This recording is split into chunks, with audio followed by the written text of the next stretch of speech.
I welcome you all on behalf of the Ideas Alumni Association. And I would begin with the introduction, a brief introduction of our guest today, N. Tahir. He is the former Director, World Heritage and Monuments at Archaeological Survey of India, New Delhi. He has completed his MA in Ancient Indian History, Culture and Archaeology from Osmania University. He is a postgraduate in Diploma in Archaeology from the Indian Institute of Archaeology and a postgraduate diploma in Tourism from Nagpur University. In 2017, he has been conferred doctorate by the University of Georgia for research and contribution in discovering the relics of martyred Queen Ketevan. He has received numerous fellowships, including the UGC Junior Research National Fellowship in 1985, the Nehru Trust UK Visiting Fellowship in 2006, Orient Short-Term Fellowship in 2007 to visit and study the conservation and management of World Heritage Sites in Portugal, and the Nehru Trust UK Award in 2010. N. Tahir has experience in working at the Louvre Museum, France for characterization of metal objects excavated in Dholavira, a Harappan site.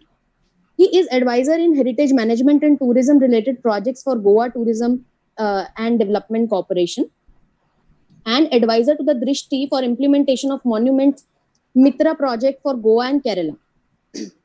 Apart from the numerous other national and international workshops, he has organized a workshop on World Heritage Orientation Training course in 2002, jointly with ICROM and ASI, and a national seminar on management of World Heritage Cultural Properties in India 2005. N. Tahir has 10 international and national publications accredited in the field of archaeology, museum, and conservation. I welcome you, sir, on behalf of Ideas Alumni Association. And we are very happy that you are here today with us to share your experiences and your journey with us. Welcome. Thank you, Shivani ji. Thank you very much. I start by wishing all of us namaskar and good evening, and wishing us all of us festivity on the occasion of Eid. So I'm very happy that you and your institution have invited to communicate with me. And this journey that what we are going to take for next 1 hour is going to be a narrative in hindsight, and it will not be like a lecturer that I would like to speak. I like to speak spontaneously, extempo, moving backward and forward. And basically, it is a journey that one takes after one is born. And it is the parents who nurture us. And then comes our institutions, which could be school, it could be college, and later comes our friends and mentors. So all of this contributes collectively for our holistic personality, which we represent through our communication, our behavior. And this is what we want to transmit it to next generation. But I would like to say that we don't want the next generation to copy us. Next generation to take inspiration, to get motivated, and to apply themselves from what we can or what we have done. So it is now them, not us anymore. But we are always there behind the next generation, so that whenever they reach us, whenever they extend, we will always be there to help you, assist you, because our journey was not easy. It all sounds very easy when you talk of the achievements of what you hear, what you have just communicated. But each journey, each step was a challenge. And we have overcome those challenges, never gave up. Yeah, we rested for some time. We faced hardships. We went into, I should say, not depression, some word that could be lesser than depression, but we came back fighting. Not only in our academic career, because basically I'm also a sportsman. So even in sports, I faced a lot of hardships.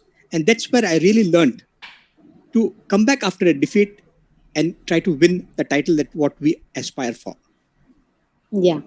So the thing which you said that this happens in cohesion, this should happen in cohesion. Our seniors and to the generation to which I belong, and to my juniors who are in search of whatever education or some good, following their dreams basically. So this conversation is the conversation between you and me is one such example, that how we inspire and want to learn from the people who have such beautiful journeys, and they are somewhere in life today from where we want to learn from them. So adding to the introduction, my association with Sir has been since 2017, when I had been fortunate enough to be part of Archaeological Survey of India, Nagpur Circle, and it was Sir's second tenure there as superintendent archaeologist. And he was the person who basically was our leader, who started this very aspirational project of restoration of the Markanda temple. And I was very fortunate enough to be knowing him in this process of knowing and as well as working with him and learning from him through the work. So I think we should begin with our basically kind of question answer, or maybe the interaction. Okay. So we want you to share your journey as an archaeologist. Like there must have been some instances from where we decide to choose a particular path in life, right? So maybe when did you decided to be part of the field of archaeology, and when did this thing happen? How did you develop an interest in this field, and when? Shivani, if I'm not mistaken, I think so. We met earlier than 2017 when you were in Bhopal. Yes, I was a student then. You were a student of conservation, I think, architecture in SPA. Yes. So, though I don't remember you, this is what you told me when I met you in 2017. Yes. Because many times what happened when we go and speak formally in a classroom or in a workshop, we really don't get the names. But by face, we recognize people. And when a person, suppose, have a face that is very receptive, you remember them.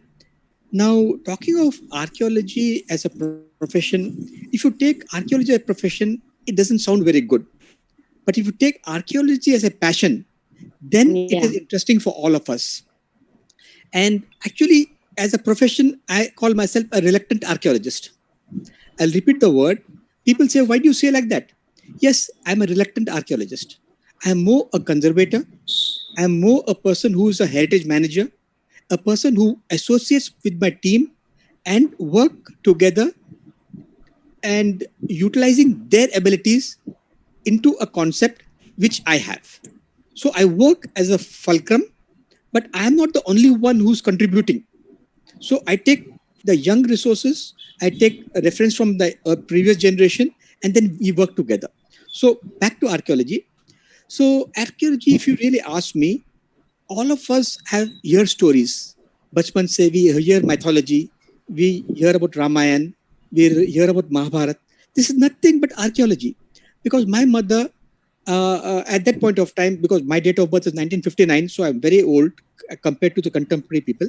But my mother, who is 1938 born, was pre-British, pre-independent. So her schooling was in the European high school. So what she learned, she communicated to me. So my father, being in the army, was usually in the field, usually used to go out. So I used to spend time with my mother, who used to take me to the library. And what she used to read, I used to sit beside her. I was not one of those naughty boys. My sister was very naughty because she was 1 year elder to me. And I was always with my mother. So she used to relate to me all the stories about Greek mythology, about Chinese civilization, about Roman settings, and about the Egypt pharaohs and all those things. So that fascinated me, and that fired my imagination thinking about all this thing. But being a small child, I was not able to perceive what exactly my mother was telling me. The same thing happened when a teacher teaches us, maybe in primary school or earlier days. We don't really understand what they teach us. But it's only much later that we realize the meaning. Oh, this is what they have been communicating. This is what they all meant. So whenever we teach, we think in images. So the image of Egypt, the pharaohs, the image of China, the Great Wall, the image of Rome in some form or other was always there in the mind. And it is much later, these thoughts germinated. It resulted me into ending up as a professional archaeologist. But archaeology or history or heritage is there in all of us, not only we Indians. But I've seen that when we travel abroad, I've traveled mostly in Europe. So even there, the people think very similar to us. And so one time when a person told me, you look very British, I did not like it. I said, what do you mean by I look very British? I speak English. We all speak English in India. We dress in jeans and shirt like you're wearing. But we never realize that we are very British or very Western in our outlook. though we always profess to be very Indian, though we profess to be very rooted, but we are universal people. And that is the USP of India. Because of our school education, because of our college education, we have imbibed the best qualities of what is available for us. So we are international citizens and we all are rooted in our archaeology. That's what makes our science great. That's what makes us science interdisciplinary. That's what makes us science to interact with different disciplines to interpret our material remains. So that is what I define as archaeology, a conglomeration approach of all the disciplines to study our recent past or remote past of mankind. And in which year, maybe? And I also remember once we were there in during 2017, my tenure in ASI. We were in one of your interaction with us. You were mentioning about that you also wanted to. You were also aspiring to become a civil servant, like an IAS officer during your early years. So, would you like to share about that also with us? Yeah, I will come to the civil service little later, but I would like to start off that I'm basically a sportsman. I was a backbencher in class. And well, when you are a backbencher in class and when your sister is the topper 1 year elder to you, you can imagine what must be happening in the house. So a person comes first, the girl, the boy sits in the last bench. But I had a very imaginative mind. I used to always dream. I used to always think. But only issue was I was not very communicative. I could not express my ideas because many of the time when I go to a class, I always want people who are sitting in the back. And I really love them because they are very naughty. They have got a lot of thoughts and the person are very creative. Generally, what we say when we teach, we only teach the first bench. I teach the last bench because I place myself there because they have got all the thoughts that they're there in their mind. Only thing they're not able to communicate. So this is what we learn. And when you are growing up, you have got different mentors. The word mentor comes little later. You have got different heroes in your mind. You think of so and so people as very great. So and so people have achieved this thing. For me, it was sports and it was Cassius Clay or Muhammad Ali. I grew up with that idea of Muhammad Ali winning the title, being a black, how he fought against the white supremacy, how with all the opposition he could win, and he was always an underdog. And that is what I always consider myself, a person who is not very sharp, a person who's not very good, but a person who thinks. And later when I was reading many books, when you grow up, when you come to the university, you start reading books. People, your friends refer you. And one of the book that really motivated me to the next level is this Jonathan Livingston Seagull. It's a very simple booklet. It's very inspirational and it's generally always on my table. And it's a very simple book, Jonathan Livingston Seagull. And this was referred to be from my friend. Then we have got other books, what we call them, of Khalil Gibran. This I gathered little later. And Khalil Gibran is also a philosopher from Libya. And he expresses very poetically. And my son, fortunately, my son's name is also Gibran. I have named him Gibran. He is Ushnish Gibran. So it's a combination of two cultures, Ushnish Gibran. And back to what I'm talking about, school. I started as a sportsman, took to table tennis, then sort of excelled to a certain level. In India, everyone plays cricket. So I played also cricket at different leagues.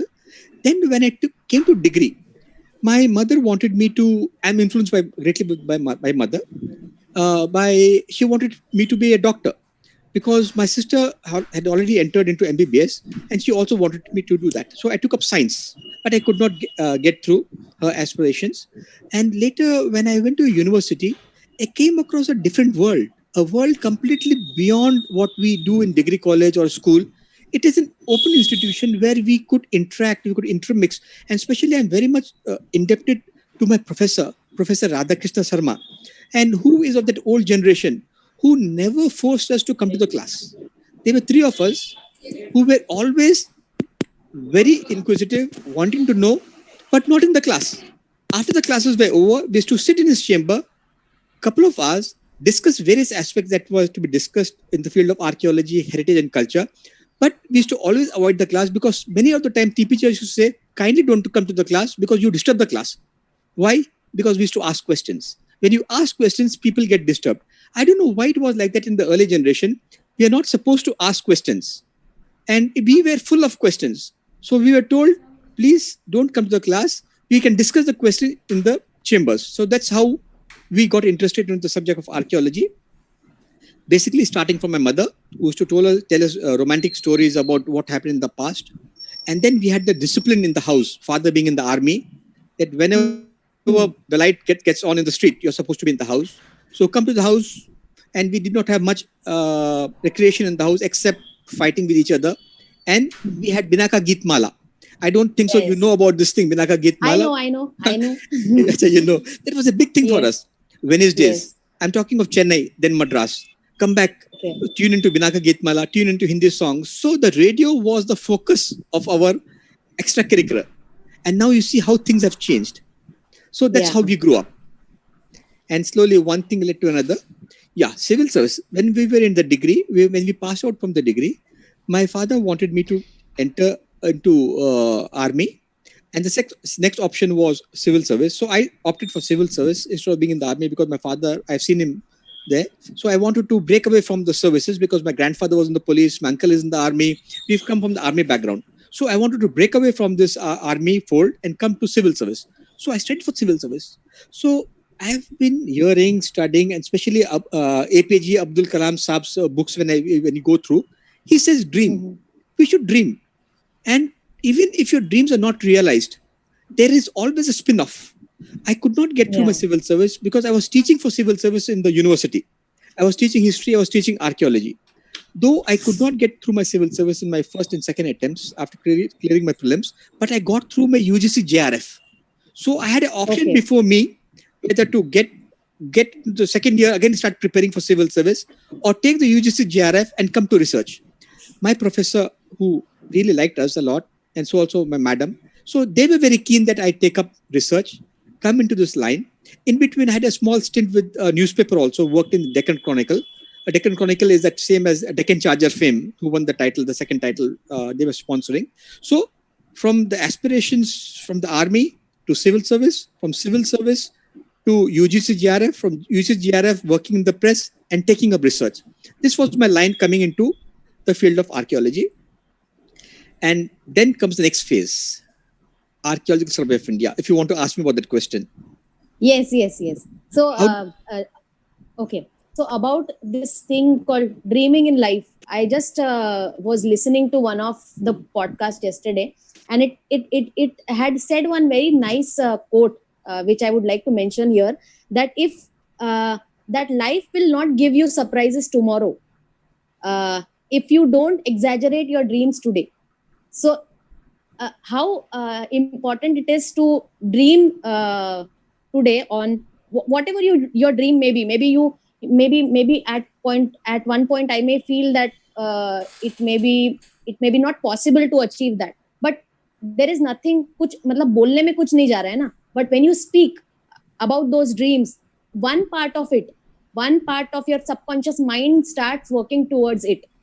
So this was about it, and I like this quote, and I could relate it with your saying that it is very important to dream for all of us. Yeah, because what happened? Yeah, tell me.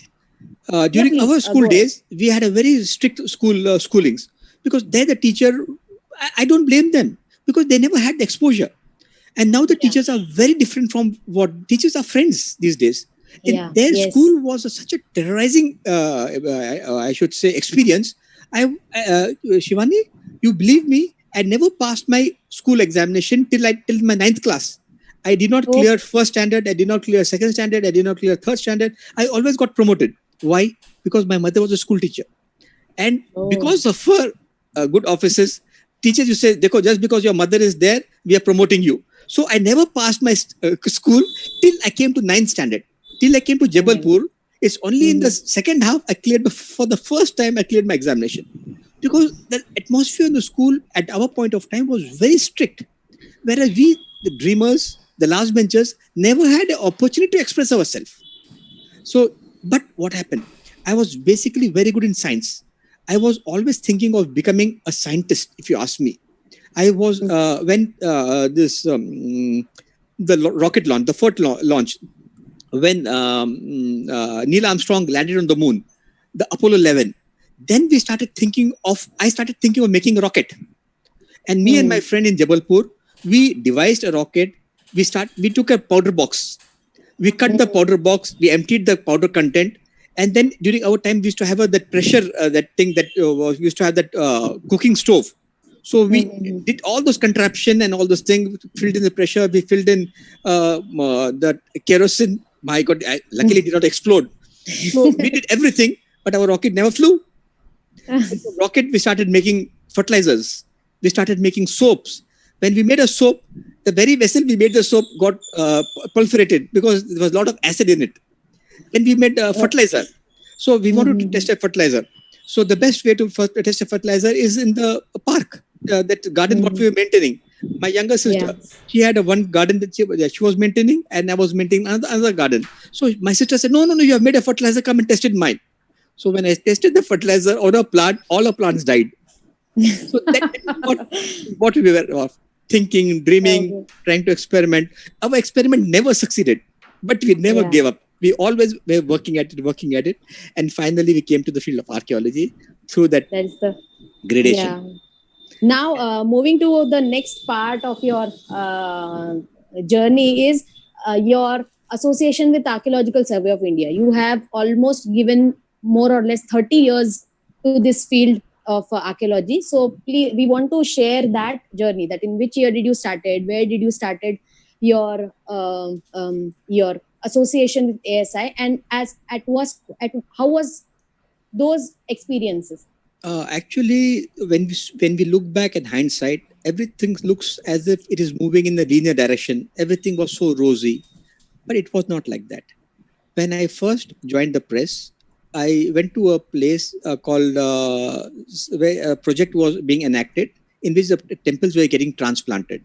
So then I wrote my article on that. It is Papanase group of temple in Sangameshwara region, that is near Kurnool. So what happened then, I slowly graduated into getting into ASI, interacting with the local officers like you interacted with me. I also interacted with the officers from Hyderabad Circle.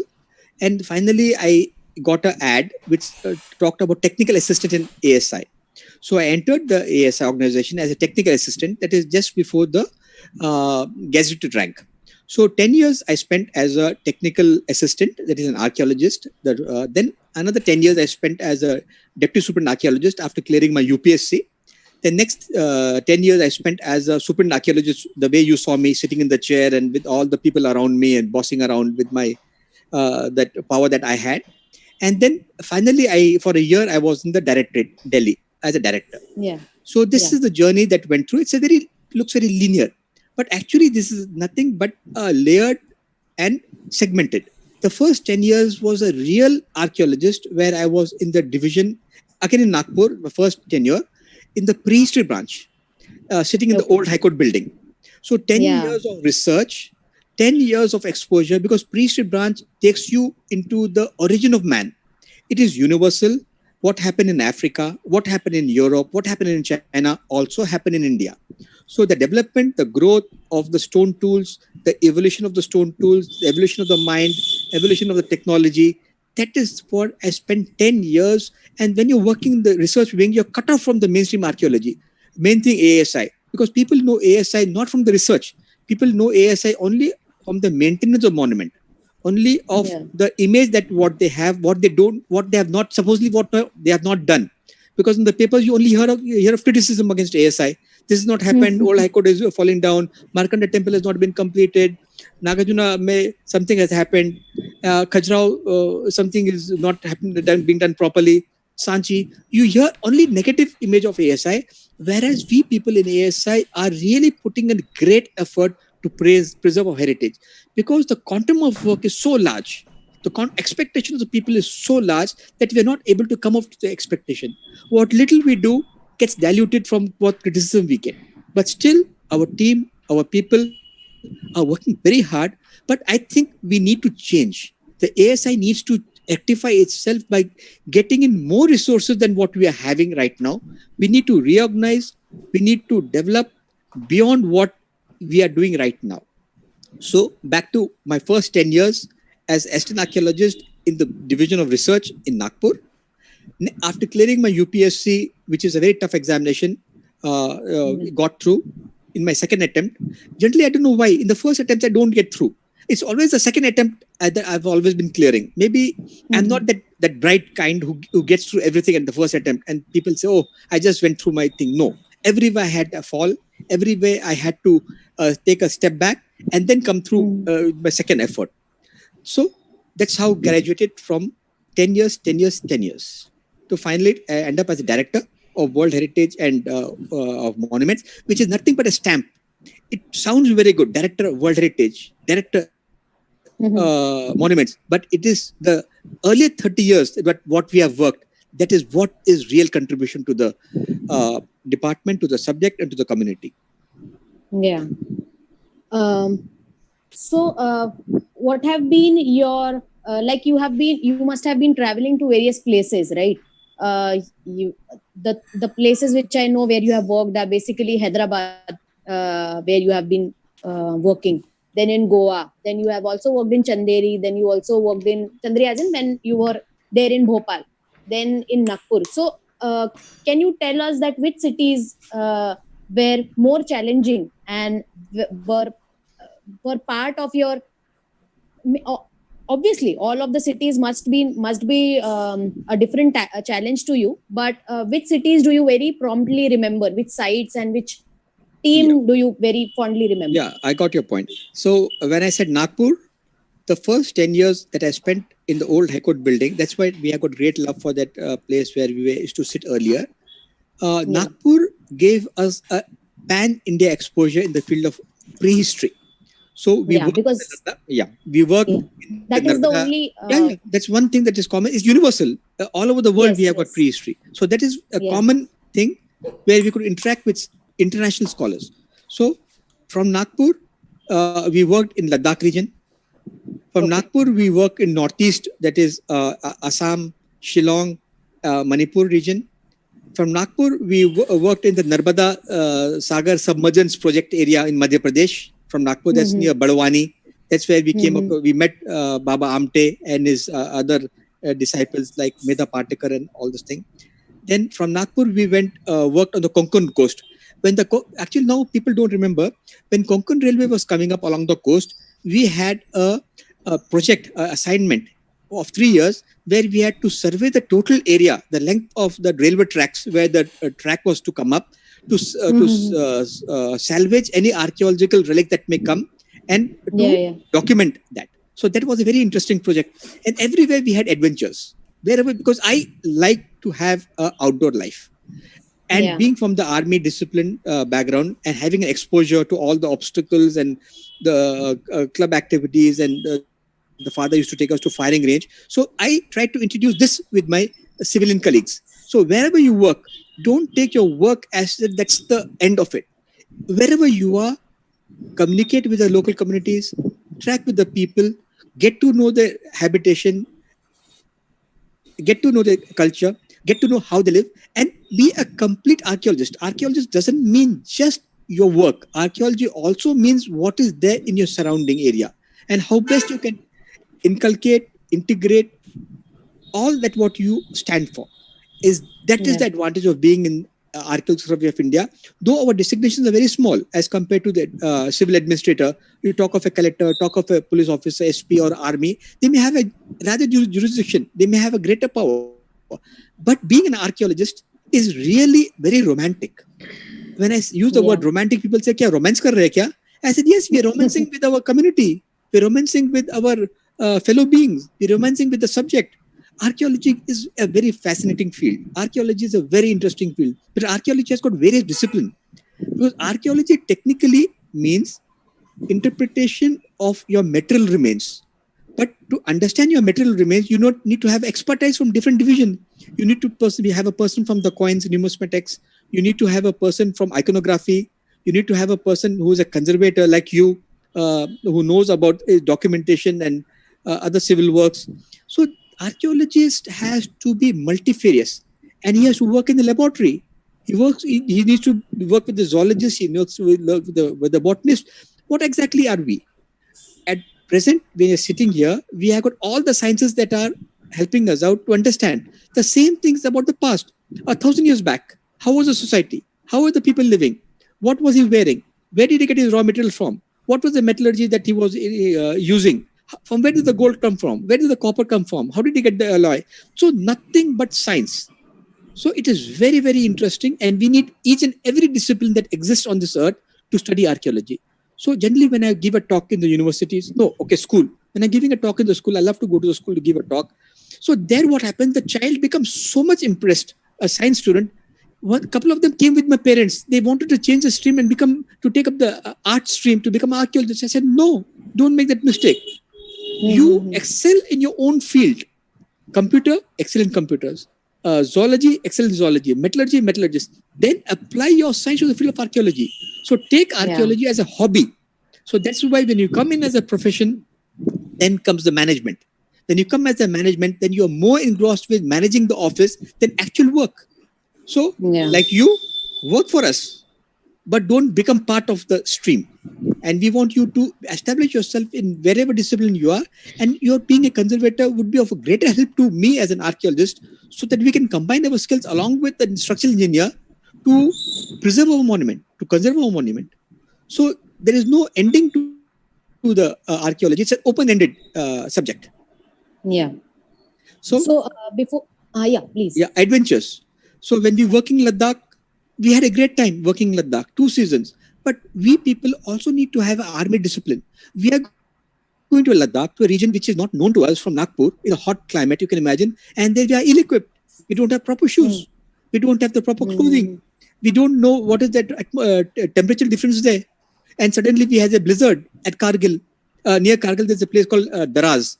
For 4 days, we were completely cut off from the people. We survived because, luckily, I was from the army background. We contacted the army unit. They gave us the ration provision. They gave us the warm clothes, so we could take those provisions that what they could give. We went to the local villages. There we gave them the provision, and then we could survive there. So 4 days we were completely cut off because of the blizzard that took place in Daraz, very close to Kargil. So these are the hardships that what we have faced, and we are not taught this. This is what we need to be taught also. Okay, how to do trekking, how to do mountaineering. So that's why I said archaeology is also adventure. Yeah. Before we begin ahead with our next question, I would also like to mention to our audience who is watching us live on Facebook that if anyone has a question for Sir, if they want to ask anything, they can just put it in the comment section. We'll ask it at the end of the session before 10 minutes. Okay, thank you. So moving ahead, I would like to also ask you, if I may, that I know that you have taken this retirement from this post of director ASI pretty much earlier. It was a kind of a voluntary retirement from your side. So what about it? What are your thoughts? What were your thoughts? And what were your plans while doing this? And regarding it, if you can tell us something. Yeah, I would be very frank with you. A person doesn't retire. He must have just left the post. An archaeologist is an archaeologist. I am interacting with all my colleagues who were my juniors, who are posted in various different offices. I'm very interactive with them, and I'm always guiding them on the projects what we had initiated. So retirement is just a state of mind where you leave the official designation. And we are still continuing to work. I work with the state government of Goa. I work with all my people, the project that have been going on. I'm on online communication. But retirement is at the end of 30 years. Let me go to the beginning. The 10 years that I finished as an archaeologist, and luckily I'm good at clearing my interviews.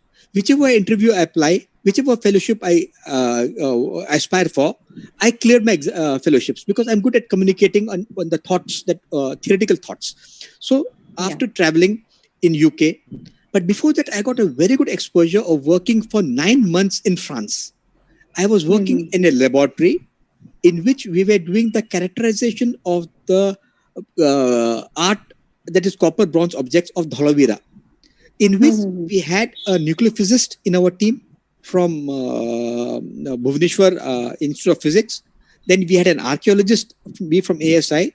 And then we also intended to have a museologist from National Museum, so that after we do the characterization of the metal, of the art objects, which is called external beam, it's called PIXI, proton induced X-ray emission. So I also worked in the accelerator. I also worked with a nuclear scientist. So we started examining and characterizing the objects, art objects, which are very precious, without sampling them, using an external beam. This is what I did for 9 months in France. And then we published a paper, an international paper.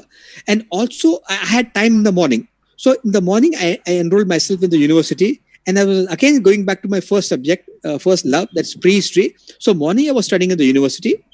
Evening I was studying in the laboratory. And the post evening, when my family used to come over and we used to go around Paris, France. And again I said, no, I always club such activities of going around, seeing things, learning, interacting with people along with my family. And luckily, France is a very good place where you can really open yourself. Though we had a problem of language, but there are so many institutes, so many museums, so many places that what you could visit, interact and learn. But many times what happens, we feel when we talk of West, when we talk of my experience traveling in UK, traveling in Portugal, people sort of become envious. Oh, you people, you got exposure. It's not like that. It's a great deal. It was a great deal at some point of time, some 20 years back when I was struggling for it. You people, there are so many fellowships that are available. You can just take a fellowship, short-term fellowship, get yourself the exposure. Can you imagine the Europeans come to India to study? So it is not that we are going there to study. They are also coming here to study. So it is an interaction between two set of people who have got varied perception on the subject, and we interact with them. So let us never think that the people of the West are anyway different from us. They are as much motivated to study our subject and our science as we are interested in studying their subject. So it's a interaction between two regions trying to study each other by our own expertise, especially in Portugal. Because then when I was posted to Goa, after coming back from France, I came to Delhi for a year. Then again, I went back to Goa. One thing good about my tenure and career is wherever I worked, I've been posted there twice. So I'm one of those lucky people, wherever I served for 2 years, 3 years, 5 years, I again came back. So imagine how lucky I was that not lucky, I managed it. I communicated to my people that I'm interested to go back to the project. And I got, because I never want to leave something half done. I want to complete my projects. So that is why with great difficulties, I could convince the people, go back to my work, try to finish the work. In Goa, I got a very good exposure because I got an independent charge. In 23,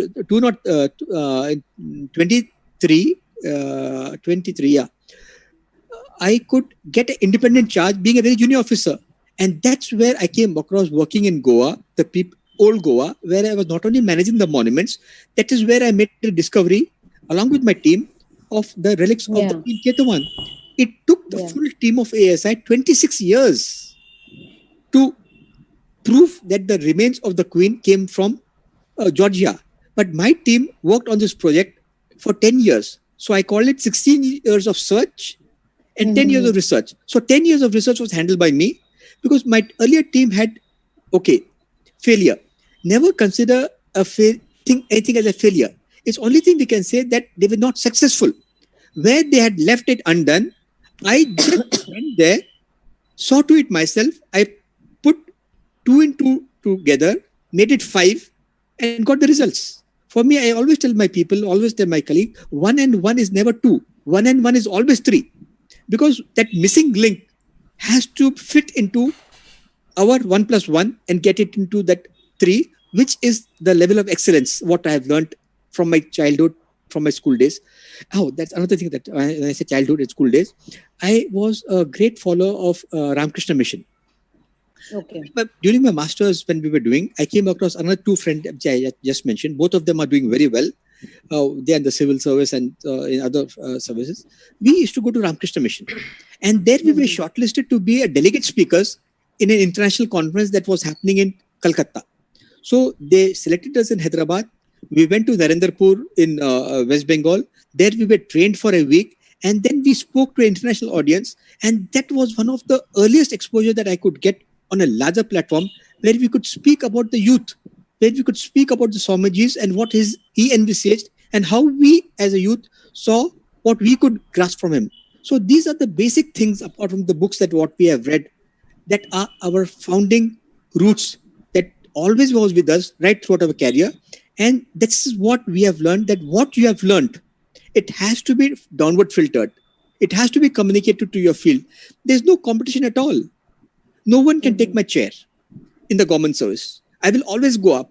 So what am I afraid of?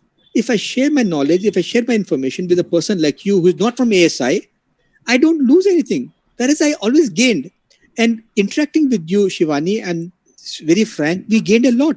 And you are one of those lucky persons that who worked on the project of Markanda. You know more about Markanda than me in your master thesis. And the same way we could get together and do our documentation, which we could not do earlier. And we really put a lot of effort on that conservation, preservation, what we did. And still we have to work on that till we complete it. And we'll work together with whichever team is there. So in Goa, we got this exposure. I got it, this thing. And luckily, what I did, wherever I got posted, though I was shifted from Goa to Delhi, to Bhopal, but on the weekends, I used to come to Hyderabad to work in the laboratory. Because finally, whatever work we did, we had to prove it that the bone remains what we got of the queen, who has been later identified as a saint, belongs to the Queen Ketevan of Georgia. So archaeology, we could find it. Historically, we could do it. But we had to have a DNA genetic analysis, which could only be done in Hyderabad. And luckily, me being in Hyderabad, I could develop a rapport with the people and take special permission that I should work in the laboratory, because I had a previous laboratory experience in France. So when I was not permitted to travel, I used to come on the weekends. So 30 times I must have come on the weekend, either from Goa or from Bhopal, to work on the laboratory. And my family was very upset, because they said, you come for 2 days and 1 day you spend in the lab. But my wife is also an archaeologist. My son also is interested in heritage and all these things. So we all got together, and it took us 10 years to prove. But the results were very positive. And we are very convincingly said that the remains belongs to Queen Ketevan of Georgia. For us, it may not be very emoting, because for them, it's a queen whose remains were lost for 400 years. And 400 years old remains, which we could locate, is a great thing for them in Georgia. You can imagine, their saint. And that is why they could respectfully honor the team, and me in particular, with a doctorate. And indebted to all of these people, or all the universities, including Nagpur and even Jabalpur, where I worked, to get my work across. Yeah. So this is very beautiful thing, that how this one project of the Queen and the relics associated with it must have took you to so many places, and must have led to so many experiences, from maybe Hyderabad to Goa to maybe Georgia also, where you got this honorary doctorate from the university. So one thing which I want to ask you, that how do you, as there are many architects also who are pursuing the course of architecture, the students, juniors, and people who are pursuing this course, how do you look at this profession of architecture and its contribution to the field of archaeology? Because I want to ask this, because as Archaeological Survey of India, being the organization which was whose foundation was led by Britishers, right? So today, the basic philosophy was Western when it started off, right? So, and over the time period, things have changed a lot in the system, the working, and it has changed. But still, the philosophy is Western, right?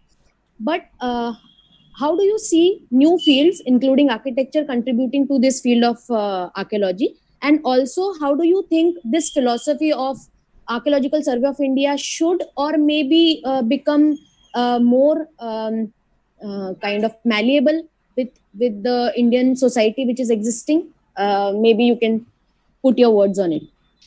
Yeah, Shivani, I will be speaking, though I will not say I'm making any controversial observation, but there is the think tank in ASI which says that we are quite competent to do the work what we were doing.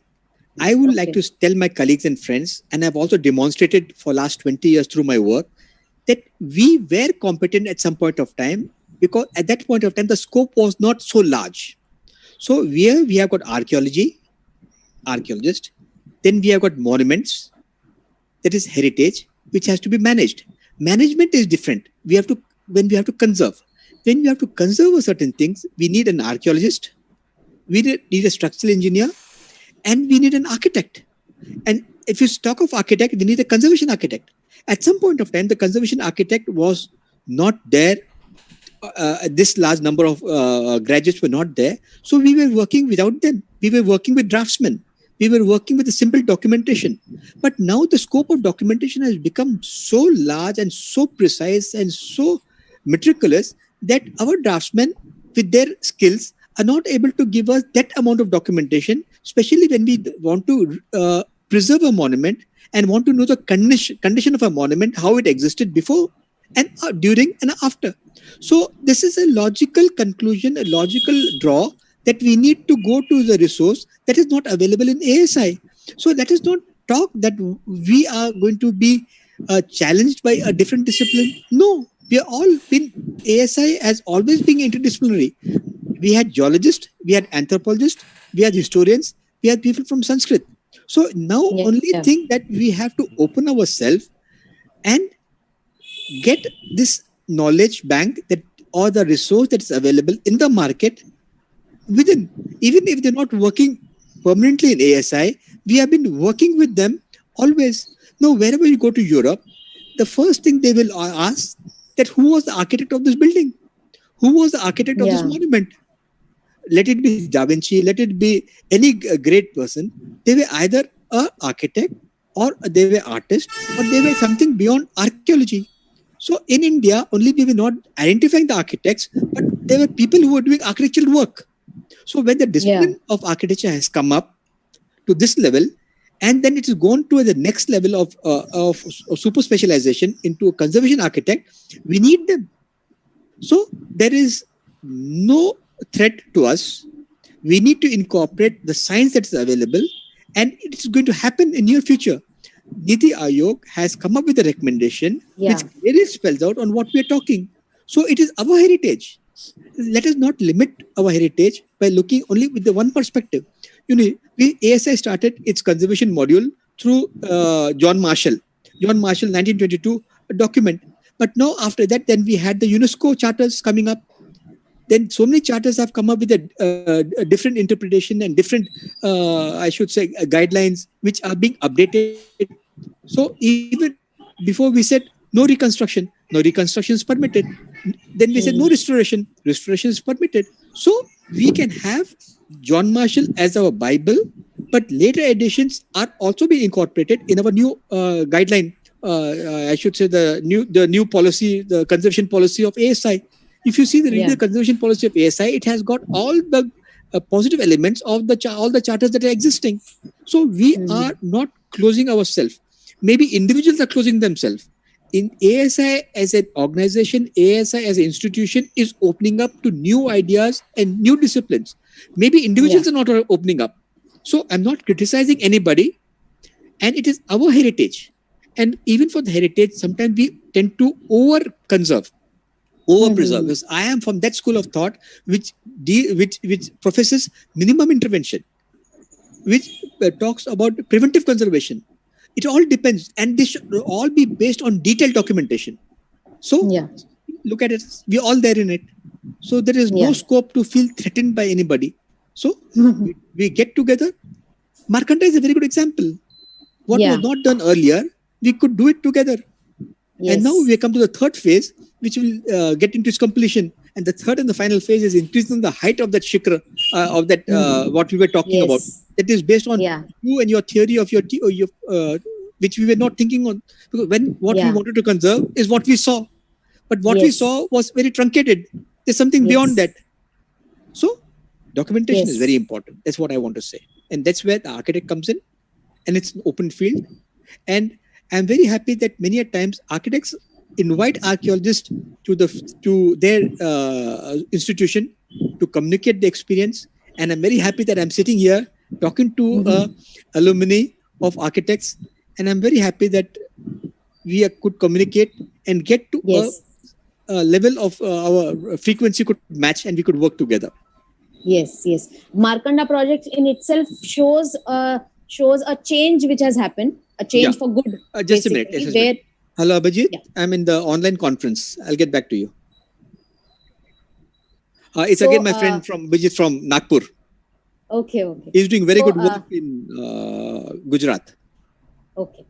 So so that in itself was an amazing change, kind of a good change which happened in the project, and it was accepted by the organization also, and we together worked for it. So it is a very good thing. Last question I would be stating, and then we would take up the questions from the I'm keen to hear the questions. I'm keen to hear the questions.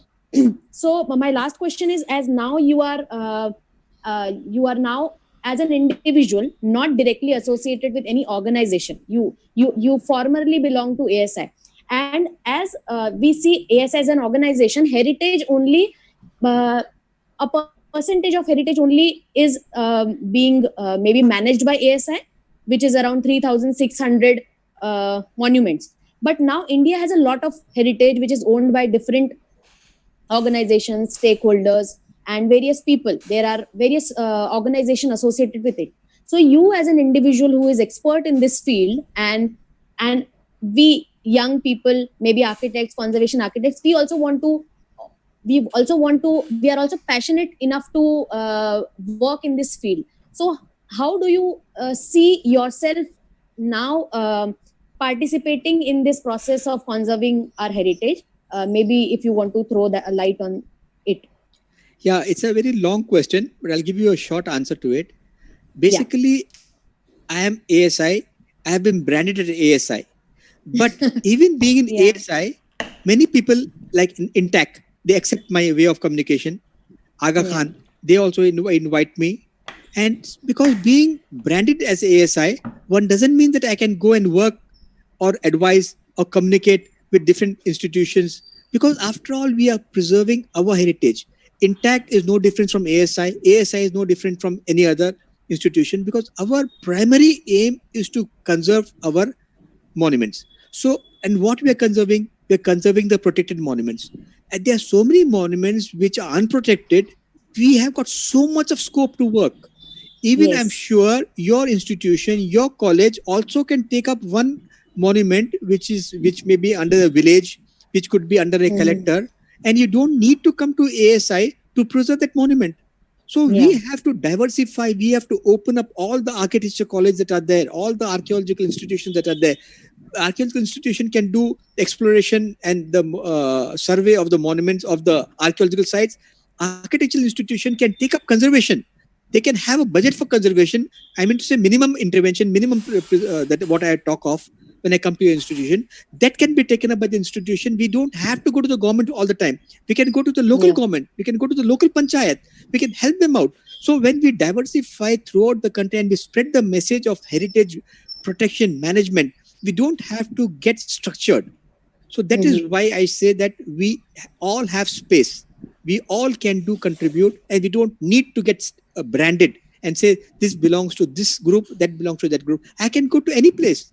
I can come to your institution. I can go to Aga Khan. I can go to Intact. I can do which I am doing. So wherever we are going, it's first we should get it is we are protecting our inherited heritage, whether it could be of the ancient temples, whether it could be a medieval mosque, whether it could be secular fort, or it could be a Christian temple, or Christian, even church can also be called a temple.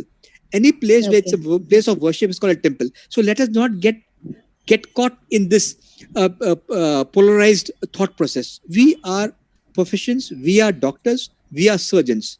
Any patient that comes to us, a monument which could be belong to any culture, we will repair them, we'll conserve them, we'll document them through an architect, and then we will try to see how best we can make it last for eternity. Okay. So quickly moving ahead to the questions, we have by now we have 3 questions for you. So first question is by Dr. Vijay Nath Sondhi. He is saying, he's asking you that how the encroachment could be controlled by ASI on countless sites of monuments. This is, I think, very Sonni asked Saab, about. Sonni Saab is a person who's retired, who's senior Okay. to me, and is a person who's is a gem of a person. After his retirement, he's working interior in the forest of Jabalpur area, working with the local community, because I work as a government institution with the infrastructure. He's working to educate the local people, and he writes the history of the local people there. And he's written a very good book on Central India. And what he's communicating is that many times what his expectation is much more that we can't do it because we are looking only into protected area. And his area of work is deep interior. Many times we are not able to come up to his expectation, and he wants us to be involved with all that what we cannot do. So we tell them, as I said, like institution of yours, you can combine with Sonni Saab, and he will tell you where the monuments which are there which need to be protected, which need to be preserved. Now, as a freelancer, I can give you advice how to do the conservation. So we can all get together, me, you, and Sonni Saab, and like him, many other people who are there, so that we can be working broad-based throughout the country. Because of lack of infrastructure or protection, many of our sites are getting destroyed. Many of our sites are getting vandalized, not intentionally. When you use the word vandalize, it is intention. Because of lack of knowledge, they are getting destroyed. So we need to preserve them, and we need to have people like Sonni ji on board. Yeah. He's asking about the encroachment, that how it could be controlled on. It's very difficult to control encroachment. We control encroachment only of the government property.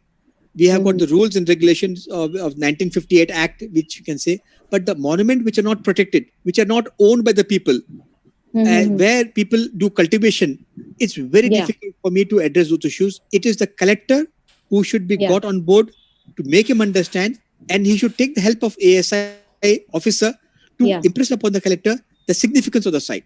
So we have to work together, and it's a real problem of encroachment of an unprotected monument. We have got encroachment of the protected monument. Many of our sites have disappeared. Many of the sites are missing. The parliament is asking questions. Imagine when the protected monuments are missing, what must be happening in the country about the unprotected monument? I'm not saying criticizing. I'm just giving you what is happening. I'm being critical about the issue. So we need to get together to tie up our shoes, strings, and work broad-based. I'm willing to help anybody who comes to me. Okay. So the next question is by Siddha Shah. He is saying, good evening, sir. I had a question regarding the present situation on pandemic. What, according to you, are the approaches which can be implemented in museum and heritage studies now because of the pandemic state that can be equally beneficial in the post-pandemic period as well? This was one of my questions, but because of the time constraint, I just skipped. But then now Siddha has asked it. Yeah. So Siddha ji is a very good student. She's an architect. First thing, you should interact. Shivani ji, you should interact with her. She's an architect who has done a master's in MS University on archaeology, and she's doing a PhD in museology. Imagine she has got 3 disciplines. She has got architecture, she has got archaeology and museum. Siddha ji, I would just like to say, I just got a forward from Canadian Institute, where they have got the protocols to be followed for during the COVID time about the museum upkeep and the monument upkeep. So I will not be able to relate everything. I will forward you that. You go through that. Even just now, I'll forward you after I finish my talk, and you go through that, and then we can discuss on that issue. She's a very good scholar coming up, and she's from Hyderabad. Okay. I'll get back to you, Siddha, on that. Yeah. So the third question is by Tina Dabale. She is our pass out from my institute only. She is an architect. She has just completed her heritage management course from Hunarshala. She is saying, hello sir, I have a question regarding community archaeology, where people work together for the people, and this concept is new for me because I have heard community participation in lot of architectural work, but in archaeology I haven't, though it exists from long time. So I want to ask that is it theory or concept in archaeologists of our country using in any part of the project in India, since community of that specific area going to affect change, or community might use this opportunity as income generation source? because of the project. So to educate them and involved in the project, because I feel they are the one who can take care of that specific site in all sense. Yeah, this is a very good question. And now the word what you used was community archaeology. I used Yeah. to use the word as grassroots archaeology. So when I was Yeah. working in Goa, we used to go interiors to the place, which is to a monuments and the sites which are not protected by the ASI, and we used to tell the local people to form local Yeah. NGOs. NGOs, okay, is established a local group of people through under a school teacher who could get together, and we could communicate the importance of that site and preserve that site so that the people, when they come to the site, they can generate as a tourist resource and be on the heritage trail. This is one of way of Okay. looking at it. And the community Mhm. archaeology I saw in real demonstration was in Scotland. Scotland, very close to Edinburgh, near the sea coast, I was invited to have a view of the community archaeology that was being practiced in Scotland, that is UK. They have got professional archaeologists which can be loaned or which can work as an assignment, and the community engages that archaeologist. They go to a site, they engage that site, and from the local town, that municipality, and they give Mhm. their credential. They say that we are going to work as a volunteers, and we have got a professional Mhm. archaeologist along with us and a conservator, and along with this Mhm. we are going to preserve your site. So the community gets together, they generate resources, they volunteer, they engaged a contractual architect and archaeologist, and then they start conserving, preserving, and excavating the site. In India, I have not come across at to this level, but we have got people in the villages who get together in a very informal way, and they don't Yeah. allow us, even us, to come and touch their monuments, touch their sites, touch their icons, because they say you come and take it away and you put it in your Mhm. museum. We have got a Museum. habit of removing everything from the site and taking it Yeah. out of context, because we feel Yes. that it'll get lost. We feel that somebody will steal it away. So we think from our perspective for it preserving it. Whereas the local people, if you motivate them and you tell them this is Mhm. very significant, they can preserve that thing at the site itself without it losing its context. So there are many things to it, and community archaeology is the next thing in India should take roots in next 10 years, in next decade, and the people all over the country should establish this, because many pass outs are there from the universities, many pass outs are there from the Institute of Archaeology. They do not have a job. So we can Yeah. engage them, and they can be the archaeologists doing the community archaeology in unstructured, I should say, under a collector, under a school, under a college, under a different Yes. heads. Yeah. Okay. So I have come across one such instance where people from Jagdalpur, there is one organization called Unexplored Bastar. They are working with people at local level, where they are trying to teach them and make them aware for protecting their own heritage which belong to their city or Right. the towns and villages. So there are these things coming up. But if if we start thinking about it, then definitely we'll be able to also work regarding the same. Shivaniji, So Shivaniji, just a yeah, minute. I'll give you a very good example. I saw it missed my point. In yeah, Chandrapur, we have got these people, EcoPro. yeah. Chandrapur EcoPro, yes, EcoPro, those people are doing such a great job, much more than what we can do. 11 Mhm. kilometer perimeter of the Chandrapur fort wall are being preserved, conserved, and by these people as a voluntary group. What they do, Yeah, early morning, people go for a walk. Instead of going for a walk, these people come to this Chandrapur wall, they clean the fortification, and that is their yes, early morning fitness regime. And yeah, Bandhu, that boy, is such a motivated person. And yes, yes, even the PM spoke about it in his Man Ki Baat. yes, And Chandrapur is the right example. Like this, there are many in Maharashtra. Maybe elsewhere also. I'm not saying no, it is yeah, not happening. But Chandrapur is a very live example of how this community archaeology is being practiced. 11 kilos perimeter wall is being preserved by this EcoPro group, especially Bandhuji yes, and his team. yes. As rightly mentioned by you about these things. Now, I think, the questions, we have three questions and you have answered it.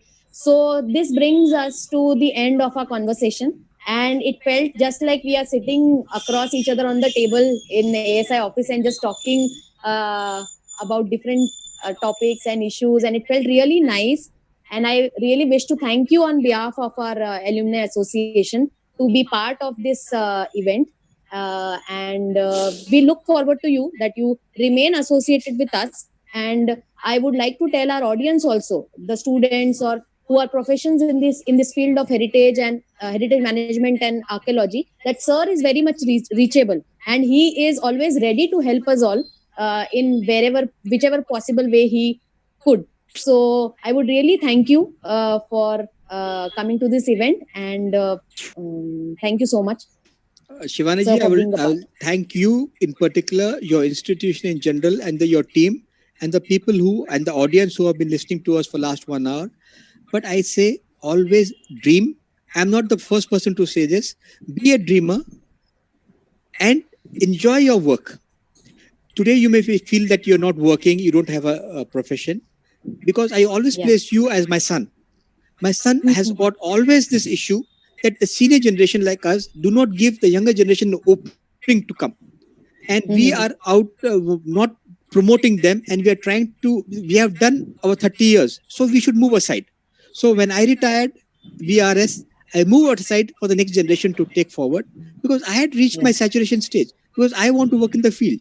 When I get into the management, top management, I cannot work in the field. So the best thing for me to do is move aside so the next person goes ahead. It's talking very idealistically, but there are many reasons when a person wants to move away, because he wants to be free after some time. He doesn't want to continue working, and which is not productive. I want to do productive work. So I want to be associated at any point of time. What little I can communicate, what little I can help, especially the next generation, because my son always says, "You're outdated." Can you imagine? My son says, "You're outdated."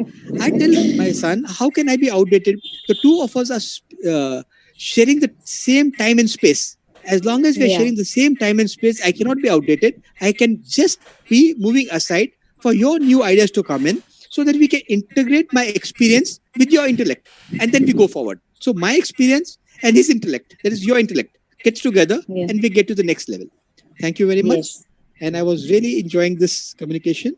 And there are many things to talk about. There's no limit of talking, but we have to also produce results. In India, many times we get good position and we don't perform. And I'm little critical about our colleagues who have a position and they work only between what is written. We can go beyond that. We don't have to take risk, but definitely we can think out of the hat and go beyond the requirement of the chair and get the community together for the cause of heritage. Like people like Sonni, like people like Siddha, like people like Abhijit, who's working with me. These are the new thoughts. Like Hashmi ji is there. Hashmi ji is the one who got you into this project. Now he's in Goa. So we have got good people. We have got good people. So we can go forward. And ASI is one of the institutions where you can interact with us. Meet our DG ASI. She's a very good person. Interact with the directorates, and they don't be afraid of interaction. Maybe they're not able to communicate with you, but you send them the message, they will interact with you. And we can definitely look into it more broad-based than what we're doing right now. Yeah, so this has opened up so many perspective and kind of an icebreaker between the organization and... No, the ice exists. The ice exists. We have to break it. We still have to break it with our abilities, with our initiatives. We have to tell them that we are very useful people. We can only help you out and be helping the institution. So they have to take us on board.